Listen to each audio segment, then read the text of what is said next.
శుక్లాంబరధరం విష్ణుం శశివర్ణం చతుర్భుజం ప్రసన్నవదనం ధ్యాయేత్ సర్వవిఘ్నోపశాంతయే.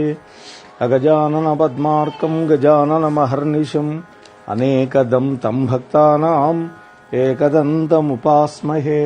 గురుబ్రహ్మా గురుర్విష్ణుః గురుర్దేవో మహేశ్వరః గురుః సాక్షాత్ పరం బ్రహ్మ తస్మై శ్రీ గురవే నమః.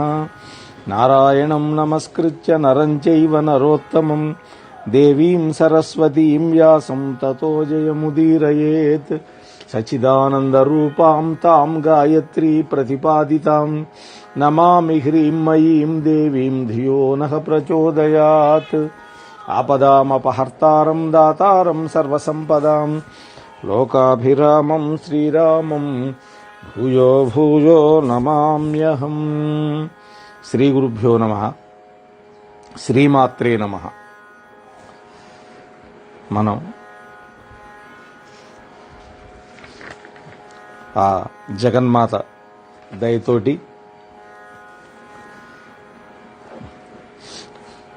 నిన్నటి రోజున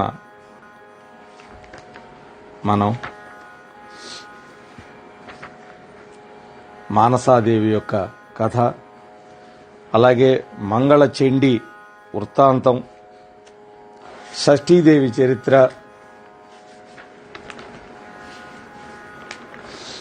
చెప్పుకున్నాం. అలాగే ఆస్తిక వృత్తాంతాన్ని కూడా మళ్ళా చెప్పుకున్నాం మనం. అలాగే బ్రహ్మ సృష్టిలో లేనటువంటి సురభి యొక్క చరిత్ర కూడా మనం నిన్న 39వ భాగంలో చెప్పుకున్నాం. అలాగే ఇంద్రుడు చేసినటువంటి స్తుతి, ఆ వివరాలన్నీ చెప్పుకొని ఇవాళ 40వ భాగంలోకి ప్రవేశం చేస్తున్నాం. మరి ఈ భాగాన్ని వినడానికి ఉద్యుక్తులైనటువంటి భక్తామ తల్లులకు తండ్రులకు సాధువాదాలు చెల్లించుకుంటూ ఆ జగన్మాత అనుగ్రహంతో, రామానుగ్రహంతో మనం కథలోకి ప్రవేశం చేద్దాం. మనం 9వ స్కంధం చివరిలో ఉన్నాం. నారద మహర్షి అడుగుతూ ఉన్నాడు, నారాయణ మహర్షి, ప్రకృతి శక్తుల యొక్క ఉపాఖ్యానాలన్నీ కూడా చెప్పావు, చాలా ఆనందపడుతున్నాను. అయితే వేదాలలో నిగూఢంగా ఉన్నటువంటి మరి 2 ఉపాఖ్యానాలు మిగిలిపోయినాయి. వాటిని కూడా నీ ముఖం నుండి వినాలని నా కోరికగా ఉంది. ఒకటి రాధాదేవి, 2 దుర్గాదేవి. వీళ్ళ యొక్క మహిమలు ఇప్పటికే చాలా చెప్పావు నువ్వు, కానీ ఈ ఇద్దరు దేవతలను పూజించే విధానం ఏమిటో తెలియచెప్పలేదు. అదొక్కటి చెప్పు అని అడిగాడు ఆర్తిగా. అప్పుడు నారాయణ మహర్షి, నారదా, ఈ ఉపాఖ్యానం ఇంతవరకు ఎవ్వరూ నన్ను అడగలేదు, నేను కూడా ఎవరికీ చెప్పలేదు. మొట్టమొదటిగా నువ్వే అడిగావు, అందుకని నీకు చెబుతున్నాను. ఇది పరమ రహస్యం సుమా అని అంటూ మొదలు పెడుతున్నాడు. జగత్తు యొక్క సృష్టికి మూలస్వరూపిణులు 2 ఉన్నారు. ఒకళ్ళు ప్రాణశక్తి, మరొకళ్ళు బుద్ధిశక్తి. ప్రాణశక్తి రాధాదేవి, బుద్ధిశక్తి దుర్గాదేవి. ఈ చరాచర జగత్తంతా కూడా ఈ 2 శక్తులకి అధీనమై ఉంటుంది. వీళ్ల అనుగ్రహం కనుక కలగకపోతే ఏ జీవికి మోక్షం ఉండదు. అందువల్ల అందరూ కూడా ఈ ఇద్దరిని సేవించాలి, ఆరాధించాలి. ముందుగా రాధికా మంత్రం చెబుతాను వినమన్నాడు. శ్రీ రాధాయై స్వాహ అనేది షడక్షరీ మూల మంత్రం. దీనికి ఆదిలో మాయాది మహాబీజాక్షరాలను వాంఛితాలకు అనుగుణంగా మనం చేర్చుకోవచ్చు. అంటే ఓం, హ్రీం, క్లీం ఇట్లాంటి బీజాక్షరాలు ఉన్నాయి కదా.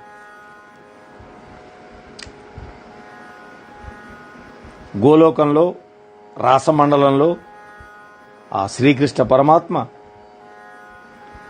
ఈ మూల మహాదేవి నుంచి మొట్టమొదటిగా ఈ మంత్రాన్ని ఉపదేశంగా పొందాడు. ఆయన విష్ణువుకి బోధించాడు, విష్ణువు బ్రహ్మకి చెప్పాడు. బ్రహ్మదేవుడు తన మానసపుత్రుడైన ధర్ముడికి చెప్పాడు. మా నాన్నగారైన ధర్ముడు అనుగ్రహించి నాకు ఉపదేశించాడు ఈ మంత్రం. అందుకే నేను ఋషిని కాగలిగాను.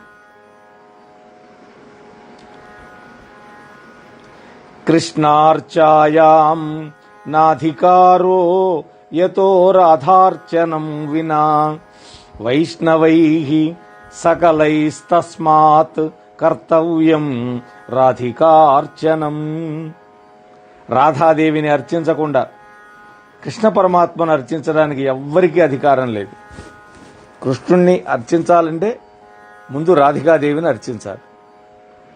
అందువల్ల వైష్ణవులు విధిగా రాధాదేవి అర్చన చేయాలి. రాధాదేవి శ్రీకృష్ణునికి ప్రాణాధి దేవత కనుకనే అతడు రాధకి అధీనుడుగా ఉంటాడు. ఆవిడ లేకుండా అతడు ఉండలేడు. సకల కామాలను రాధాదేవి ఇస్తుంది, అంటే రాధిస్తుంది. కాబట్టి రాధ అయింది. సకల కోరికలను రాధిస్తుంది కాబట్టి రాధ అయింది. అదే కాదు, పెద్దలు ఇంకా వ్యాఖ్యానించారు. రాధా తిరగదిస్తే ధారా అంటే ప్రేమైకమూర్తి అయినటువంటి రాధాదేవి యొక్క స్వరూపం ధారాపాతంగా ప్రవహిస్తూ ఉంటుంది ప్రేమ అని పెద్దలు చెప్పారు. రాధా మంత్రానికి ఋషిని నేనేను అన్నాడు, అంటే నారాయణ మహర్షి. ఛందస్సు గాయత్రి, దేవత రాధికే. అలాగే శక్తి బీజం సామవేదంలో చెప్పినట్లుగా ధ్యానం చేయాలి అని ధ్యాన శ్లోకాలు ఇచ్చాడు. శ్వేత చంపక వర్ణాభాం శరదిందు సమాననాం కోటి చంద్ర ప్రతీకాశం శరదంభోజలోచనాం బింబాధరాం పృథుశ్రోణీం కాంచీయుత నితంబినీం కుందపంక్తి సమానాభా దంతపంక్తి విరాజితం క్షామాంబర పరీధానం వన్హిశుద్ధాంశుకాన్వితాం ఈషద్ధాస్య ప్రసన్నాస్యాం కురికుంభయుగస్థనీం సదా 12 వర్షీయాం రత్నభూషణభూషితాం శృంగార సింధులహరీం భక్తానుగ్రహకాతరాం మల్లికామాలతీమాల కేశపాశ విరాజితాం సుకుమారాంగలతిలకాం రాసమండలమచ్చగాం వరాభయకరాం శాంతాం శశ్వత్ సుస్థిరయౌవనాం రత్నసింహాసనాసీనాం గోపీమండలనాయికాం కృష్ణ ప్రాణాధికాం వేదబోధితాం పరమేశ్వరీ. ఆ రాధికాదేవి తెల్లటి చంపక వర్ణంలో ఉంటుంది, అంటే చంపక పుష్పం రంగులో ఉంటుంది తెల్లగా. ఆవిడ వదనం శరత్కాలంలో చంద్రబింబం ఎలా ఉంటుందో అలా ఉంటుంది. కోటి చంద్రుల కాంతిని వెదజల్లుతూ ఉంటుంది. కన్నులు శరత్కాలంలో వికసించిన పద్మాల్లాగా ఉంటాయి. తెల్లటి చీర ధరించి ఉంటుంది. అగ్నిజ్వాల లాంటి అంచులతో పైట చెంగు, ప్రసన్నమైన వదనం, చిరునవ్వులు చిందిస్తూ ఉంటుంది. ఎప్పుడూ 12 ఏళ్ల వయస్సే. రత్నాభరణాలు ధరించి ఉంటుంది. భక్తులను అనుగ్రహించడానికి ఎల్లవేళలా ఆరాటపడుతూ ఉంటుంది, ఎప్పుడెప్పుడు అనుగ్రహిద్దామా అని.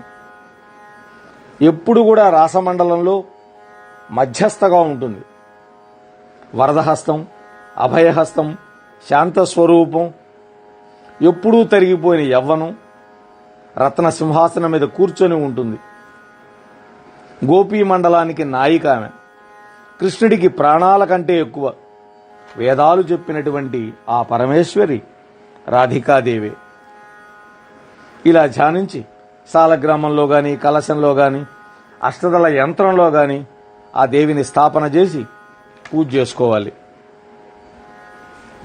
కార్తీక పౌర్ణమి రోజు రాధా జన్మోత్సవం కనుక చేస్తే రాసేశ్వరి సాన్నిధ్యాన్ని అనుగ్రహిస్తుంది. కార్తీక పౌర్ణమి రోజు రాధాదేవి స్తోత్రం చెబుతాను విను అంటున్నాడు. నమస్తే పరమేశాని రాసమండలవాసిని రాసేశ్వరీ నమస్తేస్తు కృష్ణ ప్రాణాధిక ప్రియే నమస్త్రైలోక్య జననీ ప్రసీద కరుణార్ణవే బ్రహ్మ విష్ణాది భిర్దేవైః వంద్య మాన పదాంబుజే నమః సరస్వతీ రూపే నమః సావిత్రీ శంకరి గంగా పద్మావతీ రూపే షష్ఠీ మంగళచండికే నమస్తే తులసీ రూపే నమో లక్ష్మీ స్వరూపిణి నమో దుర్గే భగవతి నమస్తే సర్వరూపిణి మూల ప్రకృతి రూపాం త్వాం భజామహ కరుణార్ణవాం సంసార సాగరాదస్మాత్ ఉత్తరాంబ దయాం కురు. ఈ స్తోత్రాన్ని 3 పూటలా పఠించేటటువంటి వాళ్ళకి దుర్లభమైనది ఏదీ లేదు. జన్మాంతరంలో వాళ్ళు గోలోకంలో నివాసం ఉండగలుగుతారు అని ఇక దుర్గ యొక్క ఆరాధనా విధానాన్ని చెబుతూ ఉన్నాడు. నారద, దుర్గాదేవిని స్మరిస్తే చాలు ఆపదలు పారిపోతాయి. దుర్గా దురితనాశిని అని పెద్దలు మాట. అందరూ హాయిగా ఉపాసించుకోవచ్చు. ఈమె జగన్మాత, శక్తి స్వరూపిణి, సర్వబుద్ధి అధిదేవత, సర్వాంతర్యామి స్వరూపిణి, కఠిన సంకట విమోచిని. అందుకనే దుర్గాదేవి అయింది. వైష్ణవులు, శైవులు అందరూ కూడా ఉపాసించదగినటువంటి పరదేవతీవే. ఈమె యొక్క నవాక్షర మంత్రం చెప్తాను వినమంటున్నాడు.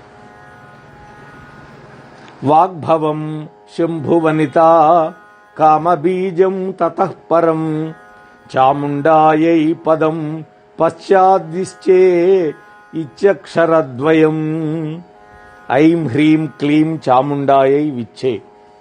ఇది దుర్గాదేవి యొక్క నవాక్షర మంత్రం. భక్తుల పాలిటి కల్పవృక్షం. బ్రహ్మ విష్ణు మహేశ్వరులు దీనికి ఋషులు. గాయత్రి, అనుష్ఠుప్, ఉష్ణిక్కు అనేటువంటి 3 ఛందస్సులు. మహాకాళి, మహాలక్ష్మి, మహాసరస్వతులు దేవతలు. భ్రామరి, దుర్గా, రక్త దంతికలు బీజాక్షరాలు. నంద, శాకంభరి, భీమాదేవి యొక్క త్రయం శక్తులు. ధర్మార్థ కామమోక్షాలలో వినియోగం ఇది.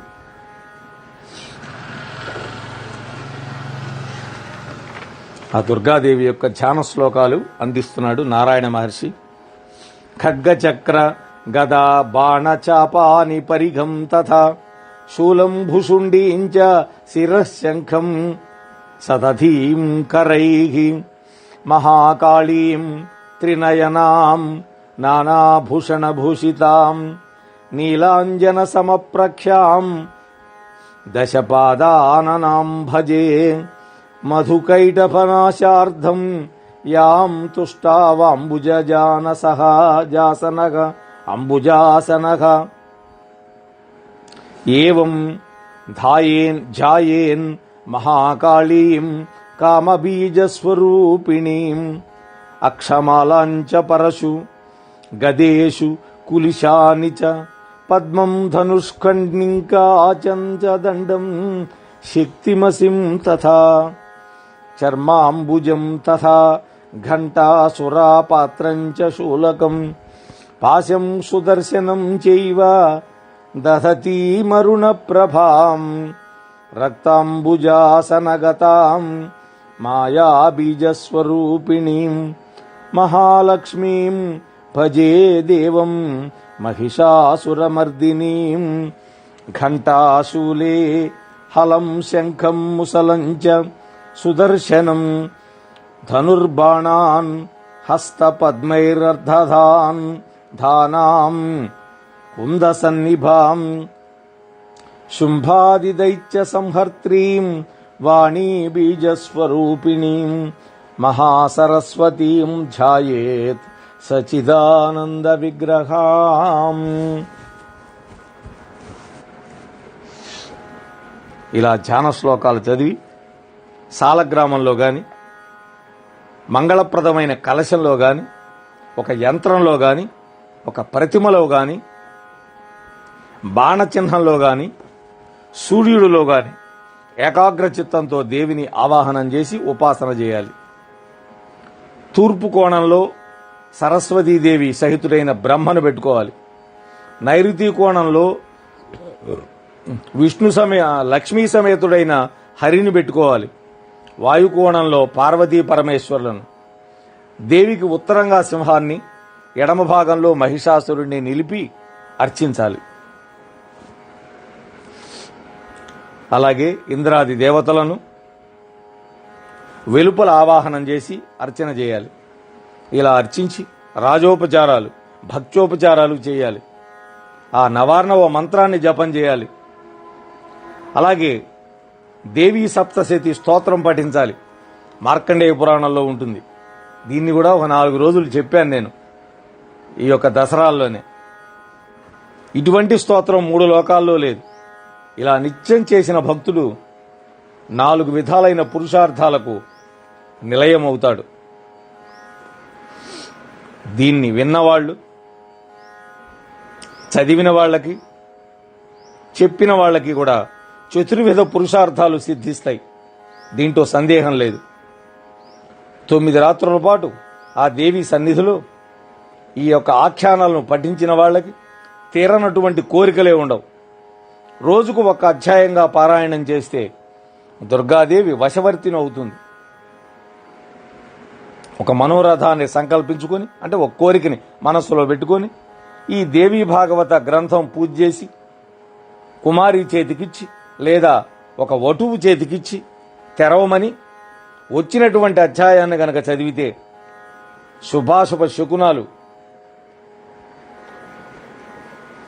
తెలిసిపోతాయి, వాటి ఫలితాలు తెలుస్తాయి అని చెప్పి నారాయణ మహర్షి 9వ స్కంధాన్ని ముగించి 10వ స్కంధాన్ని ఎత్తుకుంటున్నాడు. నారద మహర్షి, నారాయణ మహర్షి ఆ దుర్గాదేవి యొక్క పూజ మహిమలు అన్నీ కూడా తెలుసుకున్నాను. అలాగే మన్వంతరాలన్నింటిలో కూడా ఆ మహాదేవి ఉంటుందని ఇంతకుముందు చెప్పావు. అయితే ఏ ఏ రూపాల్లో ఉంటుంది, ఎలా ప్రాదుర్భవిస్తుంది, ఎలా పూజిస్తే ఏ కోరికలు తీరుస్తుంది తెలియజెప్పి నా వంటి భక్తులను అనుగ్రహించు అన్నాడు. అంటే మన కోసం కూడా అడిగాడు నారద మహర్షి. మొట్టమొదటగా వింధ్యవాసిని గురించి చెప్తున్నాడు. నారద, శ్రీ మహావిష్ణువు యొక్క నాభి పద్మం నుంచి బ్రహ్మదేవుడు ఆవిర్భవించాడని గతంలో చెప్పాను, గుర్తుంది కదా. ఆయన సృష్టికర్త. ఆ పరమేష్ఠి నుంచి స్వయంభువు మనువు మానసపుత్రుడిగా పుట్టాడు. ఆ మనువుకి ధర్మపత్నిగా శతరూపను ఆవిర్భవింపజేశాడు. కొంతకాలం గడిచాక క్షీర సముద్రంలో పరమ పావనమైన ప్రదేశంలో ఈ స్వయంభవ మనువు తపస్సు చేయటం మొదలుపెట్టాడు. దేవిని ఆరాధించాడు. మట్టితోటి అమ్మవారి విగ్రహం తయారు చేసుకుని ఉపాసన చేయటం మొదలుపెట్టాడు. వాణీబీజ సహితంగా మహామంత్రాన్ని మనస్సులోనే జపిస్తున్నాడు. నిరాహారుడై శ్వాసను బంధించి ఒంటికాల మీద వర్షంలో నిలబడి 100 సంవత్సరాలు తపస్సు చేశాడు ఘోరంగా. అప్పుడు అమ్మవారికి అనుగ్రహం కలిగింది, దర్శనమిచ్చింది, వరం కోరుకోమంది. ఈయన అమరులకు కూడా దక్కనటువంటి వరాలు అడిగాడు ఈ యొక్క స్వయంభవ మనువు. జయ దేవి విశాలాక్షి జయ సర్వ అంతరస్థితే మాన్యే పూజ్యే జగద్ధాత్రి సర్వమంగళ మంగళే అని స్తోత్రం చేశాడు. ఓ దేవి, నీకు జయము జయము. ఓ విశాలాక్షి, ఓ సర్వంతర్యామి, ఓ సర్వ అంతర్యామి, ఓ పూజ్య, ఓ జగన్మాత, ఓ సర్వమంగళాదేవి, జయము జయము అని స్తోత్రం చేస్తే, ఓ తల్లి నువ్వు నాకు వరం ఇస్తానంటే ఆ మాటకే నా జన్మధన్యమైంది. అయితే నాది ఒక్కటే వరం, బ్రహ్మ మానసు పుత్రుడుగా నేను చేయబోయేటటువంటి సృష్టి నిర్విఘ్నంగా కొనసాగాలి. మొట్టమొదటి వరం. రెండోది, నేను జపించిన యొక్క నీ మంత్రం ఉందే, ఆ మంత్రాన్ని ఎవరు ఉపాసించినా వాళ్ళకి సత్వరంగా సకల సిద్ధులు కలగాలి. చూశారా, మహానుభావులు ఎప్పుడు తమ కోసం కోరుకోరు. అది ఈ సంవాదాన్ని విన్నా చదివినా భుక్తి ముక్తి రెండూ లభించాలి. అలాగే పుత్ర పౌత్రాదులతో వంశాభివృద్ధి కూడా జరగాలి అని కోరాడు. అప్పుడు ఆ మహాదేవి ఈ వరాలన్నీ కూడా అనుగ్రహించింది. నీ రాజ్యం ఎటువంటి కంటకాలు లేకుండా, ఎటువంటి శత్రుభయం లేకుండా ఉంటుందన్నది. నీ పుత్రులు వంశకర్తలు అవుతారు. నీ భక్తి నిశ్చలంగా నిలిచి నీకు ముక్తినిస్తుంది అని దీవించి ఆ స్వయంభవ మనవు చూస్తూ ఉండగానే ఆ తల్లి వింధ్య పర్వతాలకు వెళ్ళిపోయింది. నారదా, ఆ వింధ్య పర్వతం గురించి నీకు తెలుసు కదా అని నవ్వాడు. ఆకాశానికి ఎదిగి సూర్యుడి యొక్క రథాన్ని అడ్డుకుని గమనాన్ని నిరోధించినటువంటి మహాపర్వతం అది. ఆ పర్వతం మీద అమ్మవారు నివసిస్తుంది కాబట్టి వింధ్యవాసిని దేవి అని పేరు వచ్చింది ఆ తల్లికి. కాశీ క్షేత్రానికి ఒక 100 కిలోమీటర్ల దూరంలో ఉంటుంది ఈ వింధ్యవాసిని క్షేత్రం. అయితే మేము అమ్మవారి దర్శనం చేసుకోలేకపోయాం. అప్పుడు విపరీతమైన వర్షాల వల్ల అప్పుడు ఆపేశారు దర్శనాలు. ఈ చరిత్ర వింటూ ఉన్నటువంటి శౌనకాది మహామునులకు వింధ్య పర్వతం కథ తెలుసుకోవాలనిపించింది. ఓ సూత మహర్షి, ఆ వింధ్యాచలం యొక్క కథ ఏమిటి? అది ఆకాశానికి పెరగడం ఏంటి? సూర్యుడి రథాన్ని ఆపడం ఏంటి? ఎందుకు ఆపింది? ఇదంతా చాలా వింతగా ఉంది. ఆ కథ మాకు సవిస్తరంగా చెప్పండి అని శౌనకాది మహర్షులు అడిగారు. మహామునులారా, ఆ పర్వతాల్లో కల్లా గౌరవాస్పదమైనటువంటిది వింధ్య పర్వతం. అన్ని పర్వతాల్లో గొప్పది వింధ్య పర్వతం.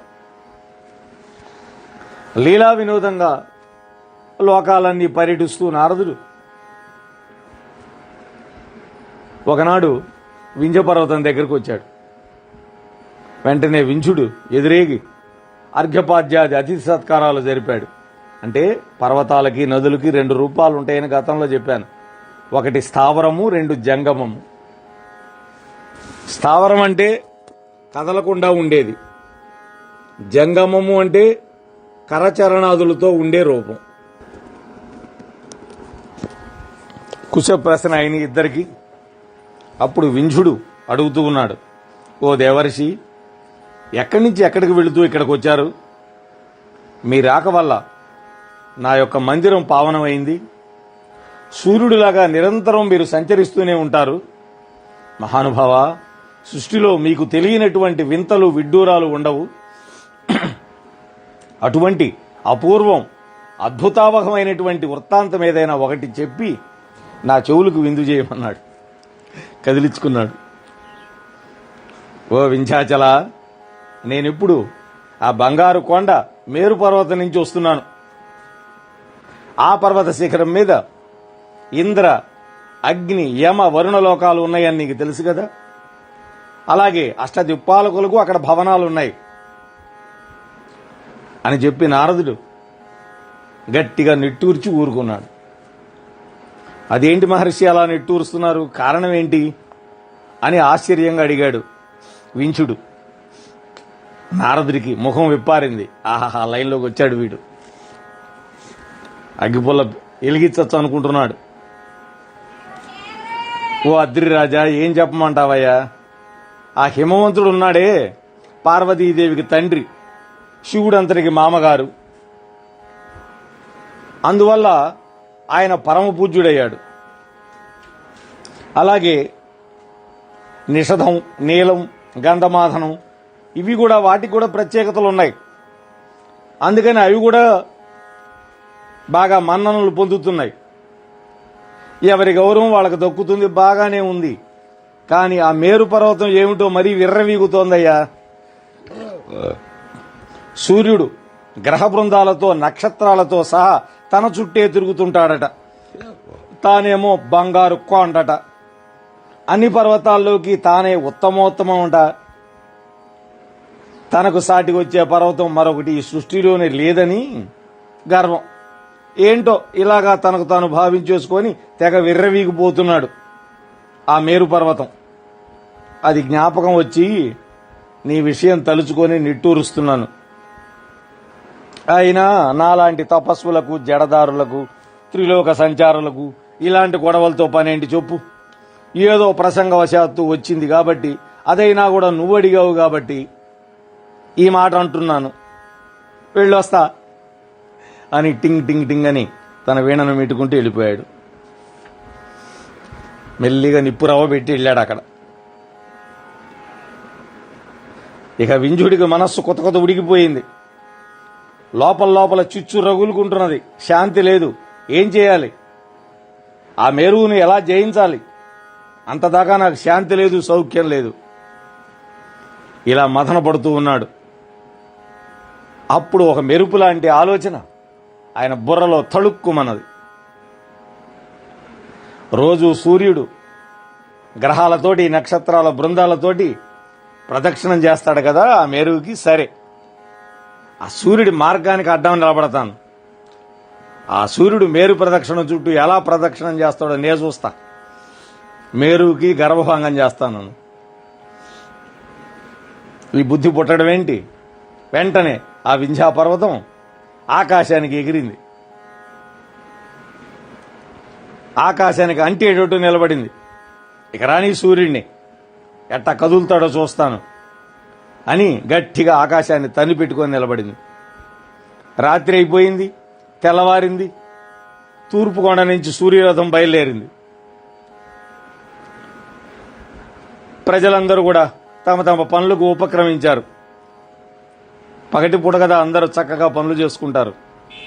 సూర్యుడు తూర్పు నుంచి కదిలాడు. ఆగ్నేయానికి వెళ్లి అక్కడి నుంచి దక్షిణ దిశగా ప్రయాణం సాగించాడు. దక్షిణ దిశగా వెళుతున్న రథం హఠాత్తుగా ఆగిపోయింది. సారథి అనూరుడు ఒక్క పెట్టును అరిచాడు, ఓ సూర్యదేవా, దారి మూసుకుపోయింది. ఇదిగో ఆ వింధ్య పర్వతం ఎదిగి ఆకాశ మార్గంలో అడ్డంగా నిలబడింది. బహుశా ఆ మేరుతో పోటీ పడుతున్నదేమో అని అనిపిస్తోంది నాకు.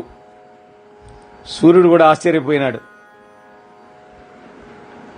అయ్యో, నా రథం ఆగిపోయిందే, ఇక నన్ను ఆ దేవుడే కాపాడాలి. దైవమే కదా బలీయం. రాహు బాహువులు సాచి కబళించినా కూడా క్షణకాలం కూడా ఆగనటువంటి నేను ఇప్పుడు ఇలా అడ్డగింపబడ్డానంటే విధి బలీయం కాక ఇంకేముంది అనుకున్నాడు. సూర్యుడు ఎప్పుడైతే ఆగిపోయినాడో ఆ పర్వతానికి అవతల వైపున్న లోకాలన్నిటికీ దిక్కుతోసలా. యువతలుండే వాళ్ళందరికీ వెలుగే. అంటే రాత్రి అయిన వాడికి రాత్రే ఉంది, పగలైన వాడికి పగలే ఉంది. అప్పుడు అందరూ కూడా కళవెళపడిపోయినారు. జగత్తు స్తంభించిపోయింది. స్వాహాకారాలు లేవు, స్వధాకారాలు లేవు.